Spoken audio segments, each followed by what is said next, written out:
President Donald Trump is accusing Canada of financially retaliating against the U.S., and so he's vowed that starting on August 1st, he will impose a 35% tariff on all Canadian goods going. We've obviously seen the very visible and visceral reaction from markets to U.S. policies, but it's very interesting to see from the consumer side what impact it's having. And these little acts of activism from consumers who have decided to turn their back on certain US products. What happens when your biggest customer stops picking up the phone and starts deleting your number? That's what just happened to the US economy. Overnight, Canada, once America's most reliable trading partner, has gone dark. No warning, no noise, just a cold, calculated silence. And the impact? It's hitting American businesses like a sledgehammer. Millions of Canadians are quietly boycotting U.S. goods. Tourism is collapsing. American exports are drying up. And a global movement may already be forming. What pushed Canada over the edge? And is Europe about to follow? Would you stop buying from a country just to make a political point? Drop a comment below. Is Canada's boycott a bold move to protect national dignity? Or a dangerous gamble that'll cost both sides?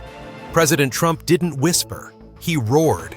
With one executive order, he slapped a brutal 35% tariff on key Canadian imports, from aluminum to agricultural goods.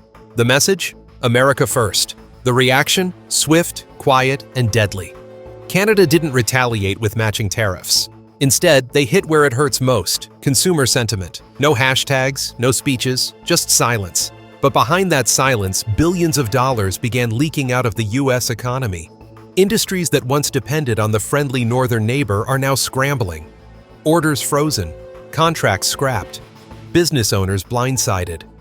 "We just lost our biggest client," one Illinois exporter said, "and we don't even know why." That's the real danger of economic arrogance. You never see the counterpunch until it's already landed. Canada's response didn't come from politicians. It came from the people. Overnight, consumer behavior began to shift. American goods? Quietly left on shelves. US brands? Removed from shopping carts. Apps like MapleScan and Buy Beaver exploded in popularity, allowing Canadians to instantly identify and avoid US products. Suddenly, buying local wasn't just patriotic, it was personal. "I'm not mad," said one Toronto shopper. "I'm just done." That quiet rejection, multiplied by millions, is turning into a full-blown economic blockade without a single border closing. And what's driving it isn't anger, it's resolve.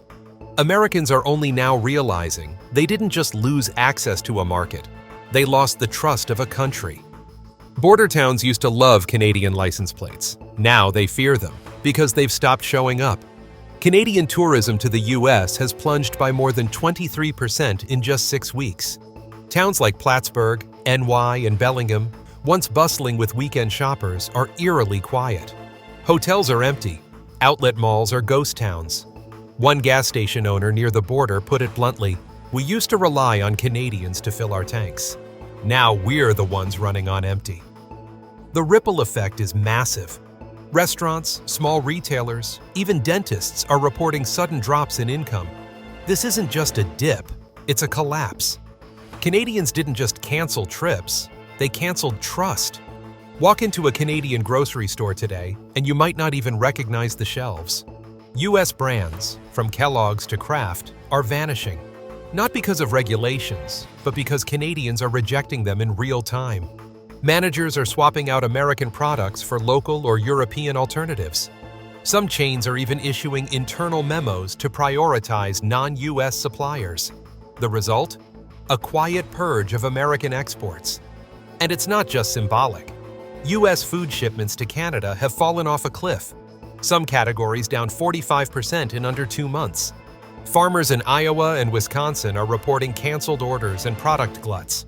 One dairy co-op in Minnesota had to dump inventory after their Canadian distributor pulled the plug. The irony? These aren't just economic losses. They're reminders that global trust is earned and easily revoked.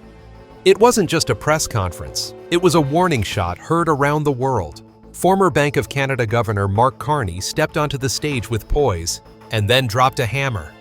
Canada doesn't need to shout. We simply stop buying. It wasn't angry. It was surgical, calm, precise and devastating. He called out Trump's tariffs as economic vandalism and warned that America was underestimating Canadian resilience.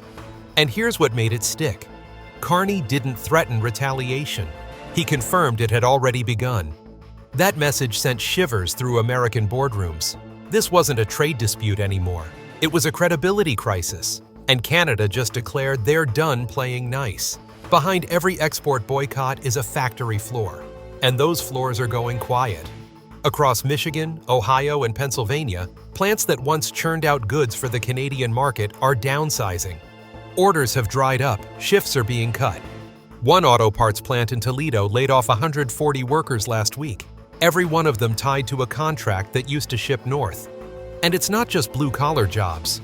Logistics firms, freight carriers, customs brokers, entire ecosystems are unraveling.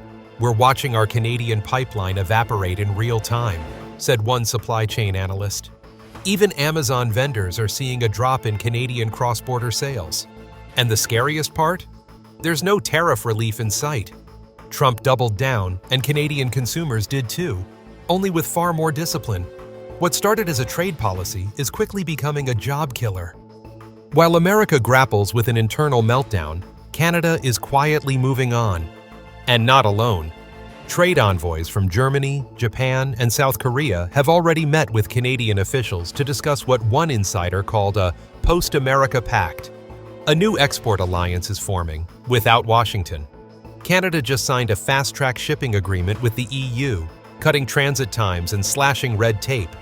In Asia, Canadian tech and agri-food products are landing major buyers, once loyal to U.S. firms. And the kicker? Many of these deals include exclusive clauses, locking out American competitors. Canada just became the quiet darling of global trade, said one European commissioner. The message is clear. While Trump isolates, Canada integrates. And for every U.S. brand rejected, a competitor is already waiting to take its place. On U.S. news channels, it's business as usual. Tariffs are framed as strength. Economic fallout is dismissed as temporary adjustment. But flip to Canadian or European media, and the story couldn't be more different. There, Trump's policy isn't seen as bold. It's seen as reckless.